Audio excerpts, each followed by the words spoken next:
أهلا وسهلا فيكم بمؤسسة عبد المحسن القطان. رح أعرف بالعربي ودكتورة رنا رح تكمل بالإنجليزي. اليوم هو إطلاق كتاب رواية أن تعودي فلسطين للينا مرواني ضمن معرض مسح اللا تضامن، وطبعا بالشراكة مع الممثلية التشيلية. فرح أعرف عن لينا مرواني. هي كاتبة وباحثة تشيلية من أصل فلسطيني، حائزة على عدة جوائز. نشرت مجموعة من القصص القصيرة، 5 روايات مترجمة إلى عدة لغات. تدرس حالياً الثقافات العالمية والكتابة الإبداعية في جامعة نيويورك. اليوم رح تحاورها رنا بركات، أستاذة مشاركة في قسم التاريخ في جامعة بيرزيت ومديرة متحف جامعة بيرزيت. فبتمنى لكم أمسية جميلة. شكراً. هلا نحول. We're going to switch to English now.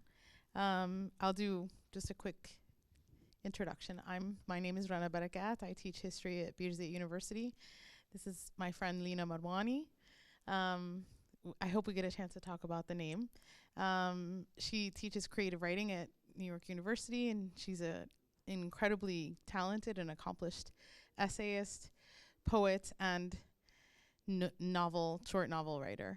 We're going to begin tonight when Lina's going to introduce the context of her work and the work that some of us read in thinking of coming here tonight. I'll do a little reading with her, I hope, and then we'll open it up to a conversation between her and I, and a conversation between all of us. Tfaddali. So thank you very much for being here with us tonight. We just made it through traffic. I wasn't aware of how much traffic there is at this time of the day. But I'm absolutely honored to be at Katan Foundation. This is not the first time I've been here. Actually, Rana and I, my dear friend Rana, met some years back for an activity that was organized by an important writer, Palestinian writer called Adania Shibli. We were a troupe going through several places here in Palestine.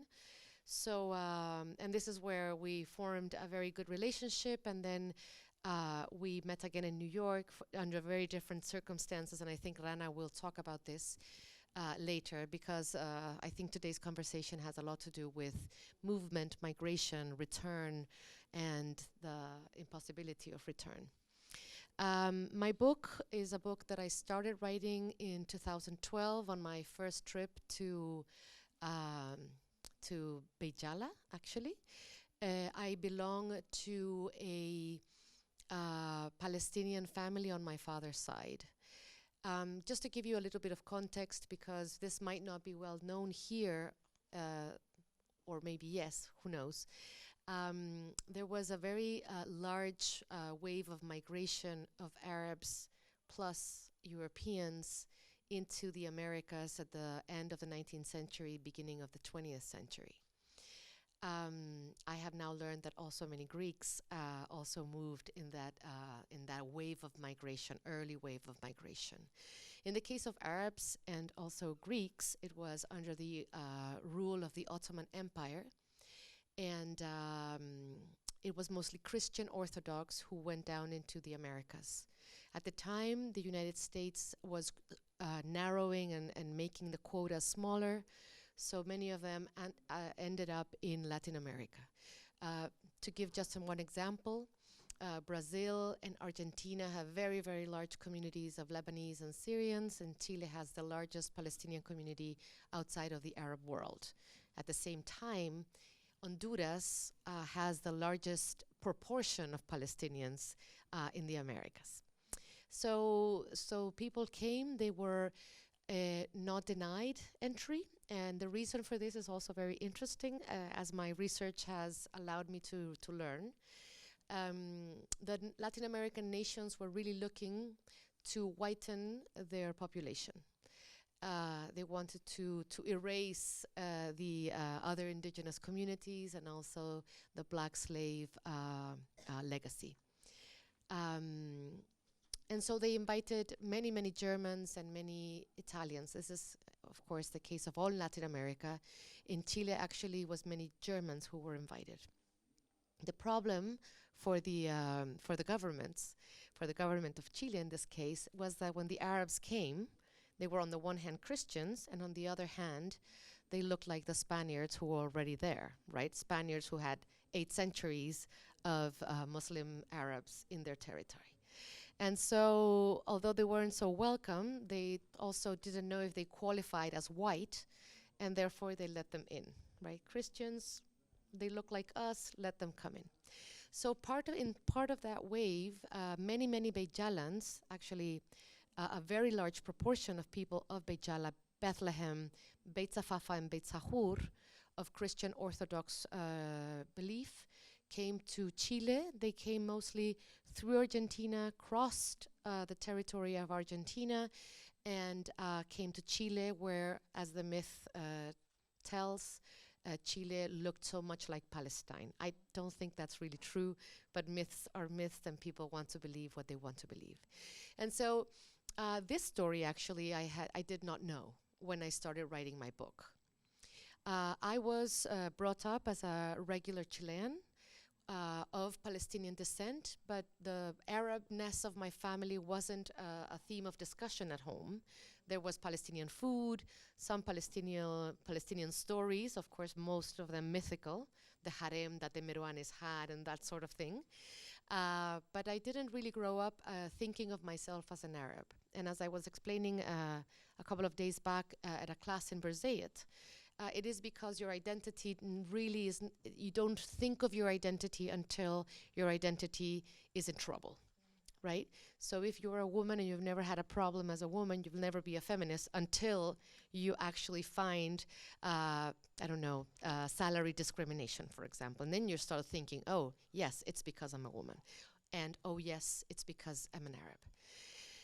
My first sort of idea that things were not so good being a Palestinian was not in Chile, because Chile has, as I said, a very, very large community and a very assimilated community that lost the language through the processes of assimilation. And also the Palestinian Arabs mingled and mixed with other immigrant communities. And so my mother, for example, is from an Italian family, and among my cousins there's Croatian fathers, Spanish father, etc. Right? So they all kind of mixed. So the Palestinian community is actually very loved and very large. And therefore, at the time of my birth, although I was called Turka, Turk, because the Palestinians had come with the Turkish papers, it was not a derogative thing at all. So it was just part of my mix. When I arrived to New York to do my PhD, it was right before the Twin Towers fell. These are all things that I kind of talk about in my book, but just to give you a sense. The Twin Towers fell. I was watching TV that day, as many people. And what we saw on screen was one tower falling, the next tower falling, Yasser Arafat saying, "I'm so shocked," and then Palestinian children celebrating something that we couldn't see because the something was outside of the frame. And so then we had again the towers falling, Yasser Arafat, the children, and then so on and so forth. I immediately realized that the TV, the media, had decided that the culprits were the Palestinians. So I thought, oh, I'm a Latina here, and I'm a Palestinian, I have an Arabic last name, trouble. And this is when my first light of identity sort of was turned on. Many years after that, but this is something that really stayed with me, like this worry, I decided something that I had never thought about before, which was to travel to Palestine. The story is a little long and I don't want to extend myself, but there were many people who started asking me, oh, so you have an Arab last name, why have you not been in the land of your ancestors? And I thought, yeah, that's really weird. If I get an invitation to somewhere in Europe, I will go. And the invitation appeared in my inbox the next day. So I thought, okay, magic, I have to go. Magic realism, as you know, is a tradition in Latin American literature. It felt like something was calling me, and so I decided to go. So the time I actually think about writing my book is the time when I arrived to Heathrow Airport. Mistakenly, because I did not know really what how problematic it could be, I take an El Al flight, and that was big trouble for me. And so out of desperation, after an interrogation, strip search, and all of that, things that you probably know of or have already experienced, I started writing, I remember very well, in the margin of the magazine at on the plane, because I was only allowed with my passport to go into the plane. Of course, Chilena, Palestinian, Arabic last name, what are you doing here? Why are you alone? They took that too. Yes, and I actually was sitting in the plane, the motors were already roaring, and again, an agent comes back into the plane, takes my passport. So the entire plane is waiting for me because we couldn't leave without my passport. Eventually they came back and we came to Tel Aviv. In any case, so that's the long story, but it was really out of anger and desperation that I started writing my book. And I really started with the experience at the airport and being recognized as a Palestinian. I had not thought of myself in such a way of being a Palestinian as having a problem or some sort of stigma on my own body. And so this is how I started to think about writing, and actually writing. The whole experience of being here really changed my idea of what really being a Palestinian was.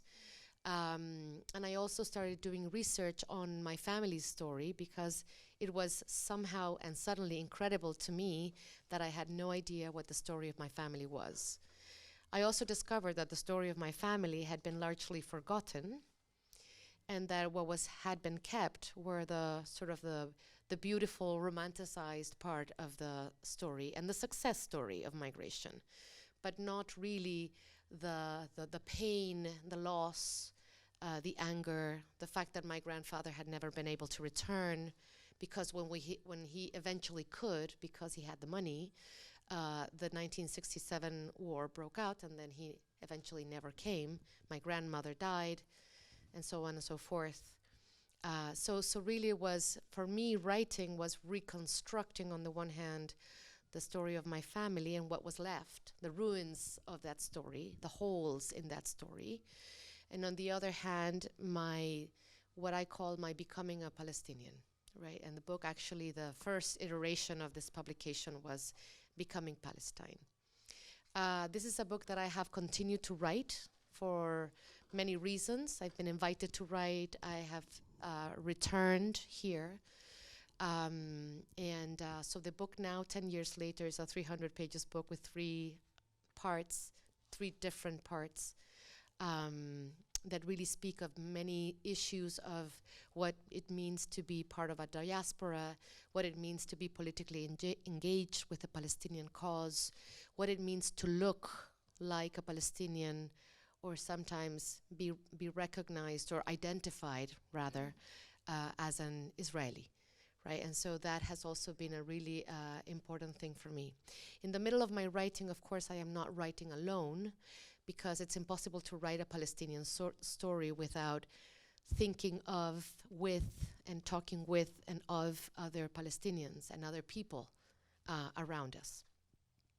And so, for example, it's all my family, my friends, people I found in those non-places, which are airports, museums, where people really try to identify you because there's so many different people. And one of my characters is, of course, Rana, who told me her story after we met here. As we said before, we had we found each other in New York. She'll tell you, but she was doing some time in Columbia University teaching and researching. And then she told me, as I was writing the third part of my book, she told me about her difficulties to return. And I would really love to hear what happened, and if you can tell us, Rana, about that, because it's really a story of difficult returns. Thank you. Thank you. That was beautiful, and thank you for listening to me and translating that into a character in your novel. I distinctly remember the phone call that I received from Lina when this is what I would like to start with, actually. The difficulty in return for me, this we're talking about 2019, and it was one of too many to count, denials of entry for me. And I reached out to Lina, or she reached out to me, and I told her what was happening. And then within, Lina, if you remember, within a month, we had more signatories and more labor unions in all of Latin America sign on to a statement at Buenos Aires University than we had ever had. And that's what it means to be Palestinian. And that's how I think, relationships are forged and sustained. So I actually prepared something because I spent time reading, and I'm a bit embarrassed that I was mentioned in the book. So I spent a great time reading Lina's novel. And as she mentioned, we've only actually shared space twice, and this is our third time. But I want to begin by confessing something, is that Lina has been incredibly important. She's been a bit of a specter in my life, because she's one of those people that I've met that has helped me come to terms with all the pieces of me. And part of that is that I'm a Chicago girl, and that's where I was born and raised. And living in Palestine for as long as I have, and trying really hard to be Bint el-Balad in Palestine, has at first meant that I had to erase that part of myself. And when we met over breakfast in Spanish Harlem, that was one of the conversations that we had, and that was the beginning of part of the journey that I continue to be on. So I want to talk about return, because I understand one of the threads of Lina's poetic gift is not, if I may, only about becoming Palestine or Palestinian, though I suppose or suspect that might be what we end up talking about. But I actually want to use this opportunity as a contemplation with her and with you on the concept and the act of return. And so I'm going to quote, this is not my translation, but this is a pretty good translation of Lina, where she writes, quote, "Return. I am assaulted by that very verb every time I think about the possibility of Palestine. I tell myself it wouldn't really be returning, just visiting a land of which I have no image of my own." Unquote. While we can speak to the being and becoming part of what it means to have our own images, it might be an identity, perhaps a positionality, or maybe even as a way of being. I want to think more about what it means to think through return. Lina reads it as a verb, an act, among other things, and that's how I want to read it as well. But before we go into Lina's work, I have to be fair and honest and confess, as people often do in such settings, that I think about or wonder what's the best, most ethical, most generative approach for me being in a discussion with an author. Lina is here, she's amongst us, and I get to be here with her, and so I should be engaging her work. But the thing about great literature that's written like the prose of Lina's is that it enables us, sparks us, inspires us to think and share our own work and thinking. So it's a fine line. I want to talk about Lina, but I also want to share myself with you and with Lina. I want to directly engage you, your words, your life, your pain, your joy, and all of your thoughts, but I also want to take my own and ours and take part of and have it be part of this wonderful world of poetic contemplation, because it's neither collective nor individual. Every little piece of this is personal. I think personal is a path towards imagining and living among and with collective. All of that to say, I've thought about return for a very long time. I've tried to practice return for well over a decade. And over the last decade, it is a praxis and a practice. And it's a part of my own daily life. It's how I've come to define survival, or lack thereof. And in order to not be defeated by my own never-ending, sometimes ill-fated returns, and always terrible settler borders, I decided to try to read return also, like Lina, as a verb. I wanted to continue seeing my own return as ongoing, not as an act that has a beginning, a middle, and certainly not an end. But embedded in this conversation between Lina and I, between her and Jasser, the taxi driver, between me and you, between us all, is Palestinian peoplehood, Palestinians as a people have been directly and constantly targeted by settler colonial violence. Our relation to our homeland, the very relational bonds that Lina spoke of, that force upon some of us the title of visitor. It is, after all, a goal for many of us to become visitors with a proper visa stamp to legalize our presence here. We're visitors in our homeland. And to be true to all of ourselves and all of the geographies that have contributed to who and what we are, from Chile to Chicago, we are a people, as a people, everywhere we are. I can't cover up my Chicago accent. If anybody that has any sense of Chicago, they can hear it. In the same way that Lina deciphers accents of taxi drivers in New York. I think I used to be ashamed of it. And if I were speaking Arabic, you would definitely hear my Chicago accent. But perhaps it's time that we hear a symphony of accents amongst ourselves as Palestinians. Settler violence, imperial wars, and the veil of capitalism has a kind of comprador sense that has acted as a kind of comprador sense of luxury and defeat, have all attacked our collective return. How do all the ways we can talk about return help us not move from, but rather combine and connect the personal and our peoplehood as a collective? Lina talks about return in a lot of ways. Perhaps we can all talk together about return today. Return might be a privilege, that visa stamp. It's a right. The UN international law has declared it as such. Sometimes Lina reads it as a burden. Return is always an act. Return might just be an idea. In literature, we often drown in the romance of exile. In Lina's literature, we struggle with the possibilities and the impossibilities of return. We can talk about longing and belonging. What does it mean to belong?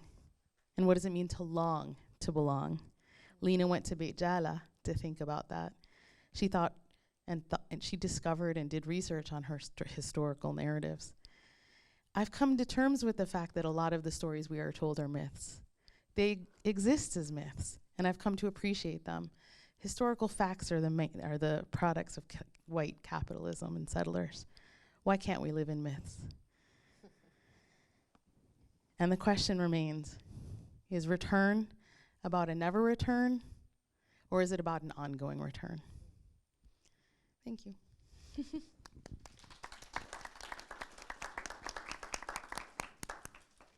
Okay, so if you guys have questions, I'll be happy to sort of conduct or try to control this conversation. But be sure that I have a lot of questions, so if you don't have any, I will take up all the space and time that I can. But I want to give precedence.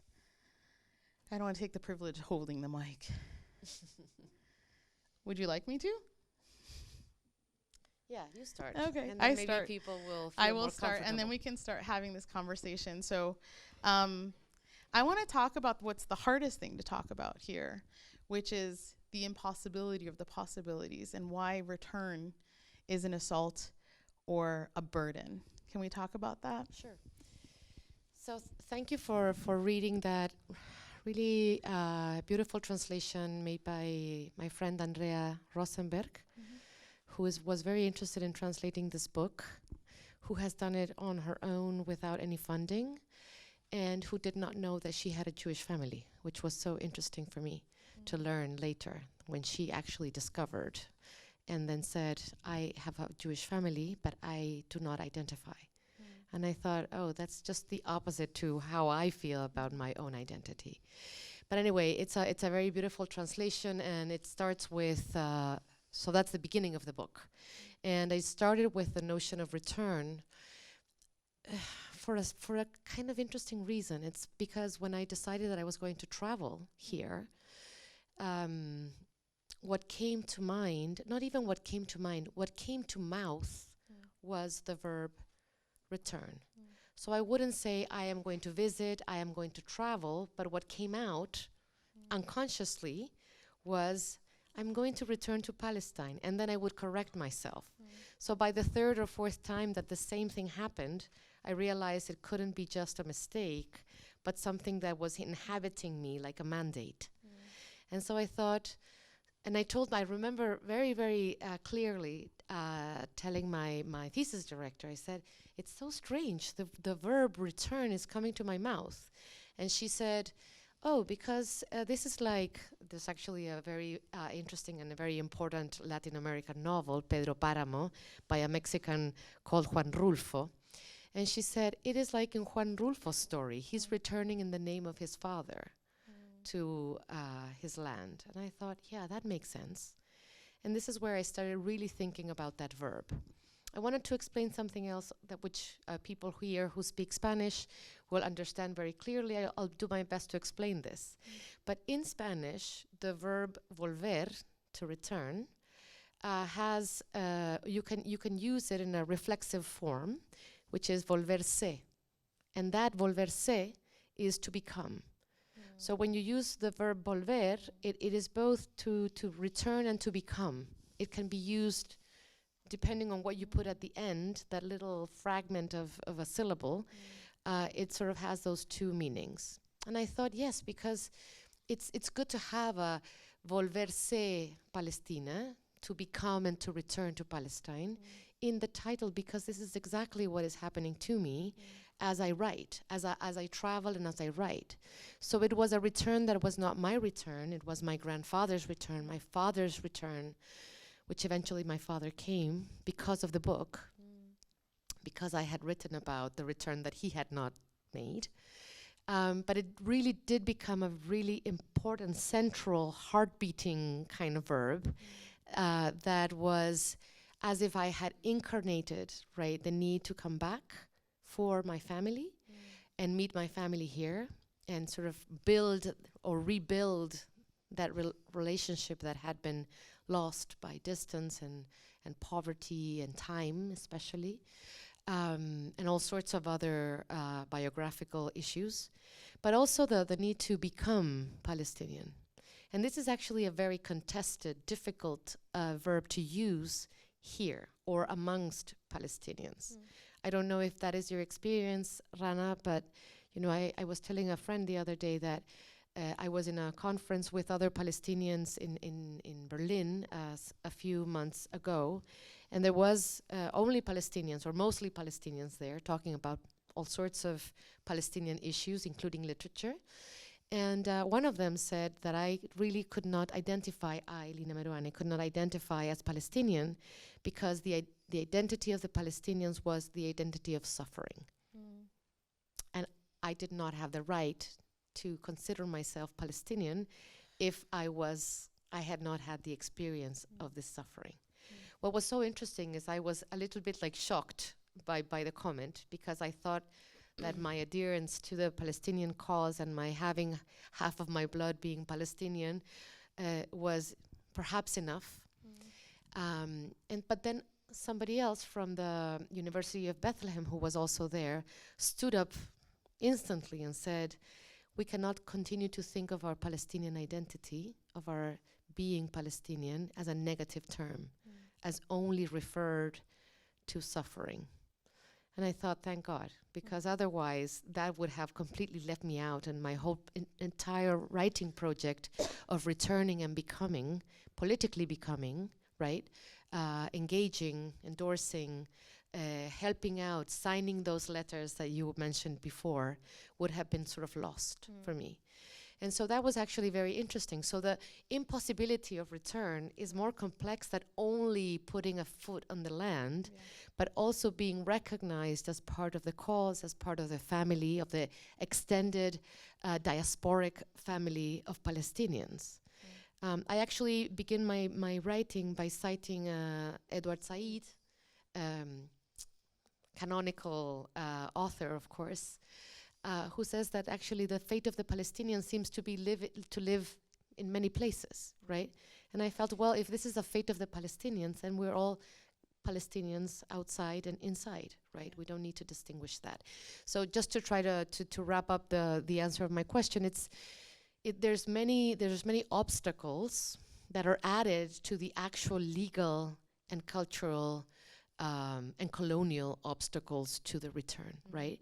And so it feels like a very important fight for me, more and more actually, to both give this fight in the legal and in the defending of the political cause, but also within the Palestinian community to have the diaspora better recognized as a force of Palestinian, like an ally of Palestinianness. Yeah. Okay, I have to do a historical intervention just really quickly. I promise not to lecture, but I think what Lina's speaking to is really important because it's a part of the kind of rupture and fragmentation that contemporary history has yielded upon Palestinians and has been embraced in some ways culturally. And so if we were having this conversation in 1968 under the auspices of the charter of the PLO, it would be a very different conversation. Because there was within that charter, there's a very distinct, we can argue whether it's problematic or not, but there's a very distinct definition of Palestinian that had nothing to do with suffering and had everything to do with a relationality to the land and had everything to do with the relationality of being denied access to the land, right? So part and parcel of a Palestinian identity was that. In time and in the search for a nation state, and when the PLO sort of went down a different path as the sole representative of the Palestinian people that eventually gave us the Oslo process, Palestinian identity became a much exclusive and a violently exclusive kind of identity. And so identity politics after the mid-90s became something very different that had a lot to do with what Lina experienced in Berlin, which is, it's not just the kind of card that you carry or whether you're allowed into Palestine or not, because that's a settler decision, right?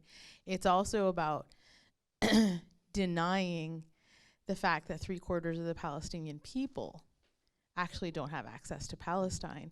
That's a useful political tool by imperial and settler powers because, a population of 12 million becoming a population of 6 million that they have to deal with is much easier, right? The problem that happened, I think, over the course of the late 90s and into the new century was that became normalized, as it were, and I use that word purposefully, and that if the diaspora was, this notion of diaspora shatat, or peoplehood, was no longer considered the primary force of Palestinianness, which is the word that Edward Said used. And so we're in this situation where what you were saying earlier is that it is a kind of identity politics, but I like to see it as a positionality, right? So it is itself a verb. We don't play the role of Palestinians, but we are Palestinians because it's a politics and a praxis.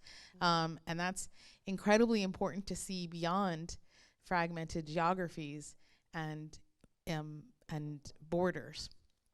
And I say that somewhat hypocritically because I've spent the last 15 years of my life trying to establish relations and constantly doing so with the land here. And that's what I mean about sort of trying to understand the earnestness of this novel and sort of how it is, there's nothing ironic. It's actually, this is not just a 10-year, 13-year, or 20-year process. I mean, I hope that you're writing this for the next 50 years because that's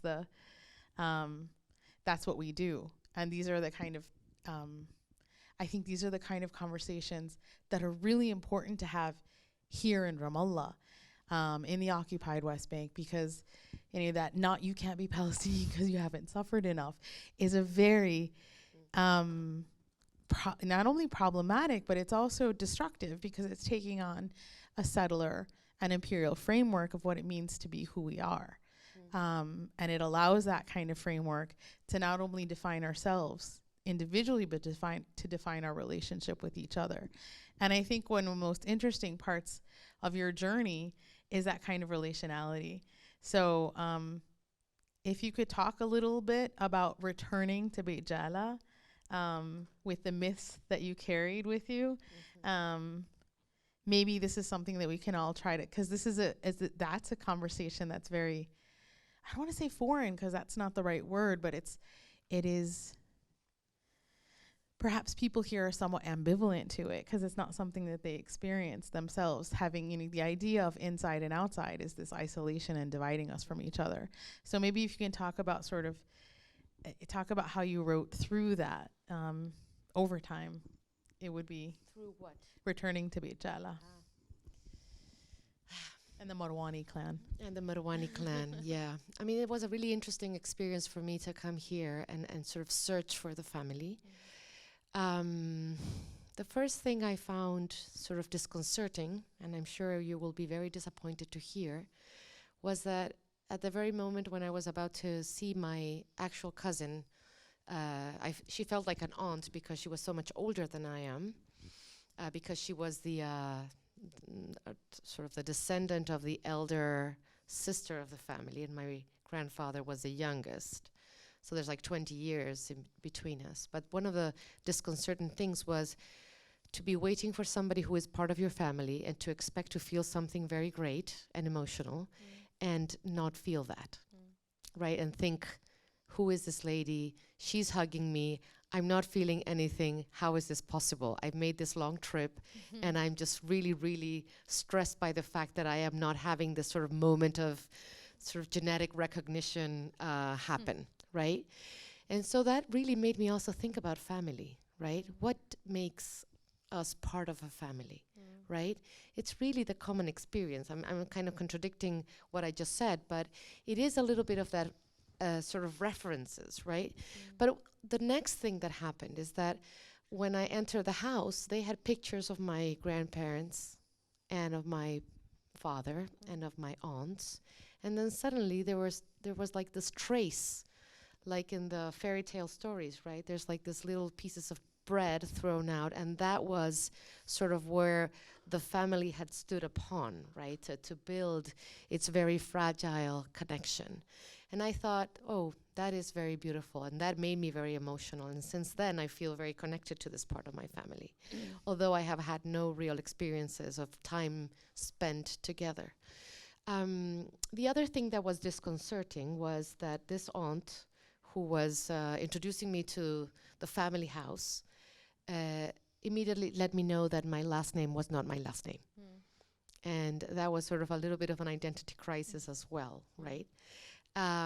You are not Meruane, she said. And I thought, like, if I am not Meruane, then who am I, right? And that also made me think about how we possess our names as some sort of myth also, right? Our names are a sort of story that we tell ourselves. And what happens when you find out that your name doesn't really identify you, that name has no connection to the land, that was made up by the migration process, right? By the agent who took the name and misheard, miswrote, mistranslated, or heard a part of a sentence that was really not. I've spent years trying to figure out where Meruane comes from, right? And I think the obvious is Meruane or Marwan, but there's no Marwan in the sort of in the family history. So that was like, okay, so it's not that. I then found out that in Beit Jala there's a neighborhood called Meruane. And I thought, oh, maybe that's because they live there. But that's also a question mark yet still. I have forgotten what the question was, Rana, but I'm trying to remember. I think you worked through it, actually, because you're talking about return to Beit Jala. Yes. Yes. So these are the things, the one invents the family, one invents the narrative, and it's full of like little pieces, bits and pieces, right? The pictures, the stories, the undoing and the redoing, which is part of what we do so much, right? The research, the finding the thread that was broken somewhere in the middle by colonial practices. And redoing that story is also a way of, I think, of returning. There's other very beautiful stories that I have found here. And with this I will finish.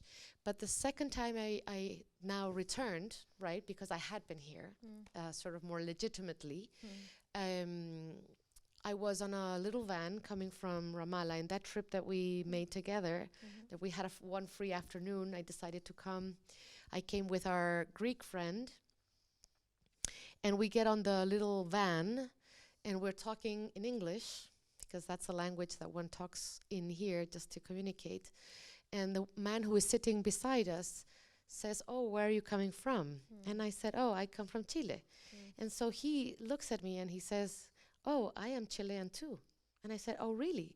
And he's completely Arabic, right? His English was very Arabic. He spoke no Spanish. And I said, "Oh, really?" And he says, "Yes."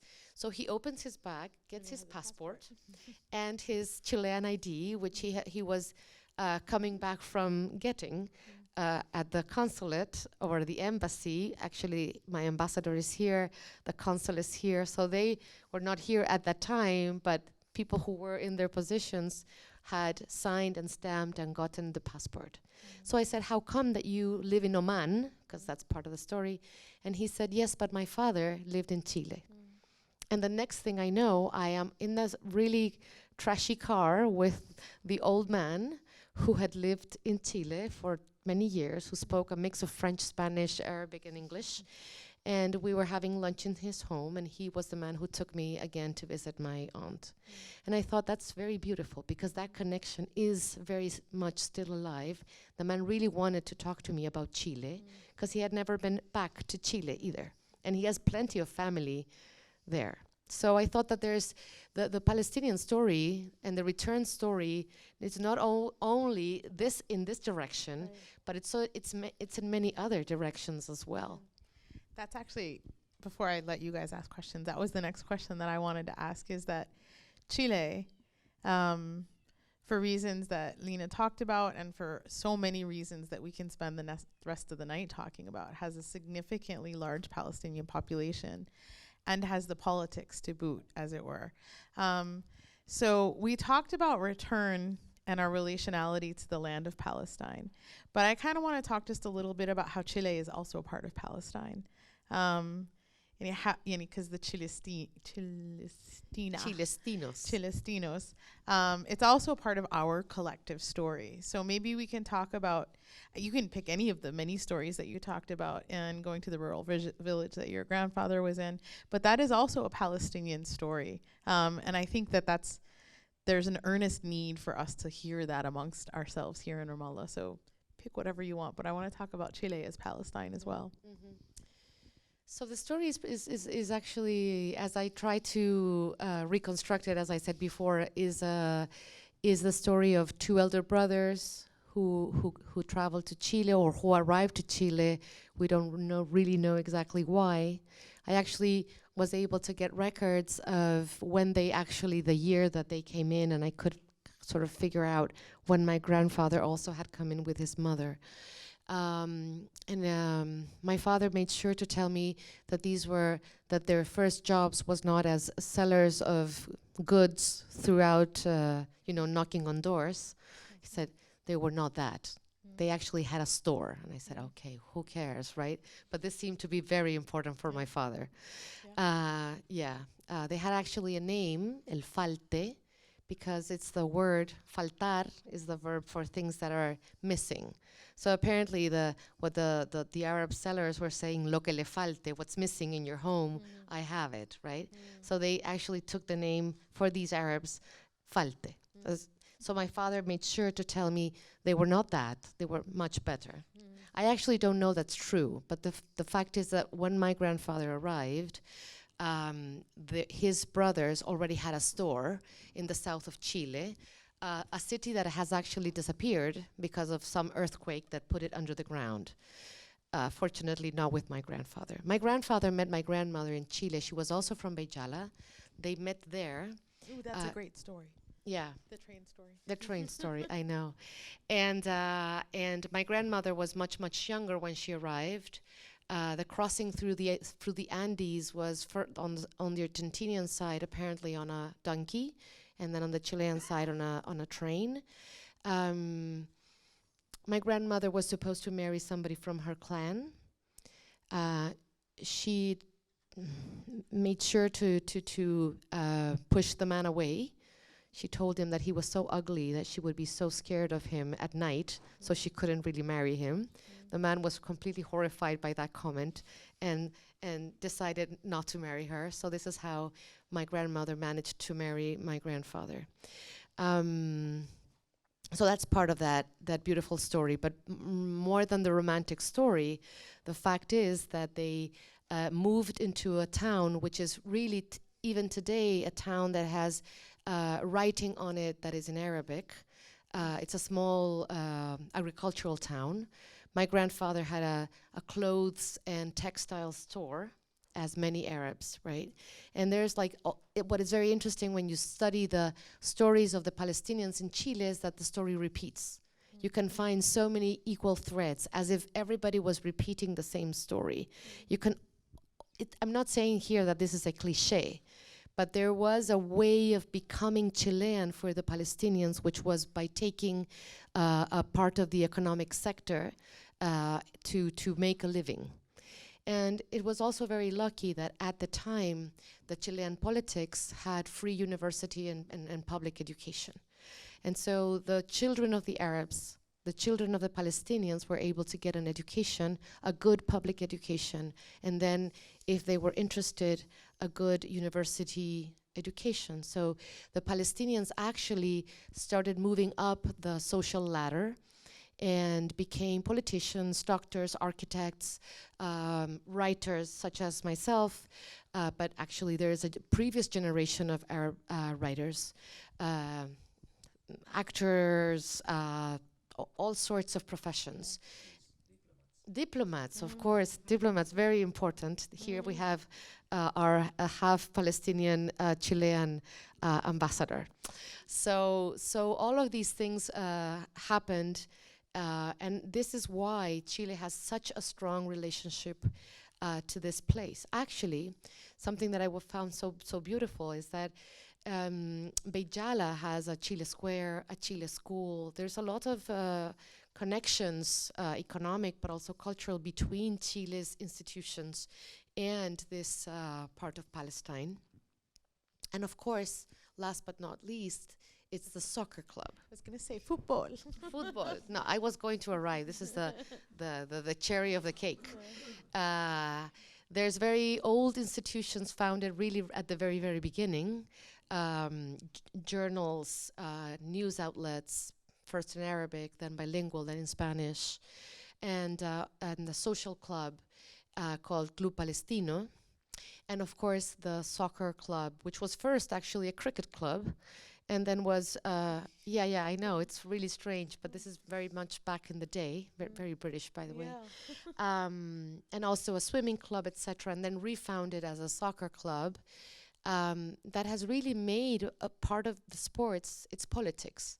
So it has a really interesting agenda. They have a stadium in a sort of poorer area of Santiago, where many people are the supporters of the Palestino. And the Palestino, they're not necessarily Palestinos or Chilestinos, those who attend the soccer matches. But they all share the showing of the Palestinian flag, which for people who would be, I think, is this working? Yes. For people who are outside of Chile and are watching the soccer games, it's quite interesting to see that in Chile the flag is very much up. Not only the flag, but that's a longer story. But you know, the number one of the Palestino T-shirt, for a while was the map of historic Palestine, and of course that was very, very controversial. But they have made of all the Palestinian players, Palestinians or not Palestinos, really part of the cause. Right. There's something incredibly beautiful about seeing the... Yeah, I don't think this is working. يعني مش مشكلة أنا صوتي كتير عالي يعني. بس المايك مش شغال. No importa. This is a small room anyways. No? لا.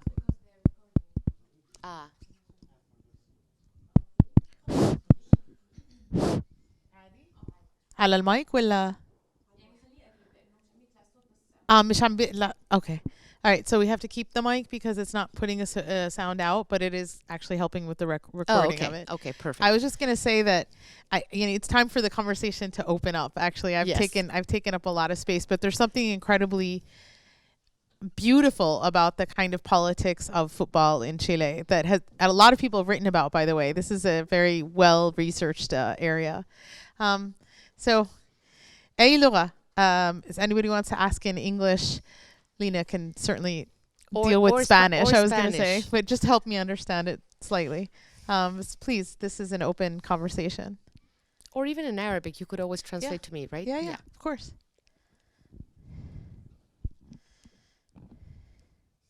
Not only diplomats, but politicians as well. I think that's an important point to make in Latin America, by the way. Lots of Palestinians have moved into the political Well, and realms. actually the area where in Santiago many Palestinians lived and worked, not necessarily today, right? Recoleta ya no está en Palestina, ¿sí? Más o menos. Palestinian Koreans, yeah. The mayor of that area is actually a Palestinian politician. Yeah. Yes, he was also a presidential candidate in the last round. Yeah, like a year ago, right? Yeah. Yeah. What's the name? The name? Yeah. Hadwe. His family is also from Bejala. Yeah, pretty much everybody's from Beijing. Yes. Also Yes. Yeah, mine, yours as well. Yeah. Yeah. What family? Dukumak. Okay. Dukumak. Please. We just heard a fascinating story. Have you ever thought of possibly changing this to a movie or to a novel? So it is a non-fictional book because it's very much based on what I've lived, what I've thought, what I've researched. No, I haven't thought about turning it into a novel. Sometimes one decides that the truth is better than the fiction, and that I wanted really to keep the truth, but not only because it's better, but because I really wanted to act as a historian of sorts, as a sort of oral historian, as a researcher, to find out and bring back to the page the stories that I had sort of learned about and witnessed. And so I thought, no, this is not going to be a novel. Although my career as a writer is mostly as a novelist. But I thought, no, this needs to be a non-fiction book. It needs to tell and retell the story. A film, I would love to have this in film, but that's really not my area of creation. So somebody else would have to do it, and nobody has offered yet. So I'm just waiting. I'm waiting. We have to.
راعي الهوية الفلسطينية للناس لغير الفلسطيني. So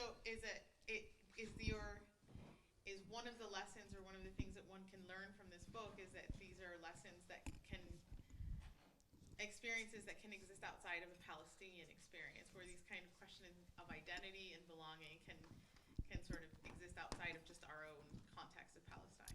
Yes, actually, thank you so much for that question. I have to answer in English because I cannot answer in any other language. or not at least in Arabic. So what is very interesting to me is that this book has had, unexpectedly, because I never really think of who is going to be reading, right? So it has had sort of different kinds of readers. Okay, how about we do this for the last question? I'm going to translate you back into Arabic. Is that Oh, okay, yeah, of course.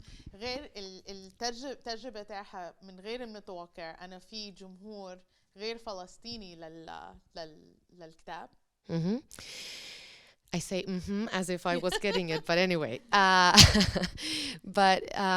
And so I have found that people in Chile have read the book اكتشفت أن الشعب بتشيلي قرأوا الكتاب. and have said something like, thank you for explaining what the Palestinian situation actually is, because when we look at the TV, we get the message that all Arabs are terrorists and that Palestinians are anti-Semites. Okay. وشكرا أنه لا خليني أترجم يا أختي أنه شكرا أنه كتبتي الكتاب ووصفتي الحالة الفلسطينية والقضية الفلسطينية لأنه بالإعلام بتشيلي وغير تشيلي الفلسطينية والعرب كلهم إرهابيون.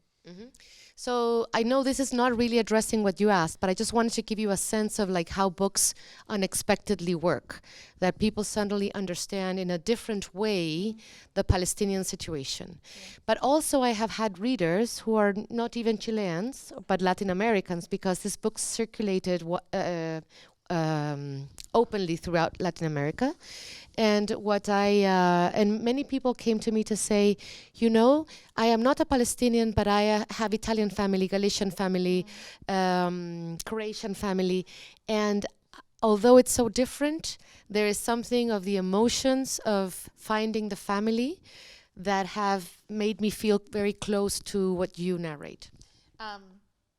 لأنه الكتاب انكتب بالإسباني هي مش ليس فقط معلقة في تشيلي بل معلقة في القارئين اللي بيقرأوا بالإسباني وجزء من اللي غير متوقع إلها ككاتبة أنه ليس فقط فلسطينية أو تشيلي ناس اللي من تشيلي بس فكرة الباحث على العائلة والجذور العائلة هي إشي كوني إذا بدنا نرجع على لغة سعيد. I gave you a Said quote. The search, this kind of searching for familial lines is what Said would describe as a universal. Yes, actually. بحث على الجذور بس البحث على الجذور اللي هي بتكون حالة كونية بيناتنا. So this is exactly where I was also going. And it is that it seems that today, for the grandsons and granddaughters of that really very large wave of migration to many places, the grandparents assimilated, the parents tried to be successful in the land that their parents had chosen, and it is the granddaughters and grandsons who are trying to sort of come back and sort of regain that connection to the origin. And I see this happening in many languages with many different peoples. We have to, Lina is going to be signing her book here. We have to cut short the conversation now because she's a very busy woman.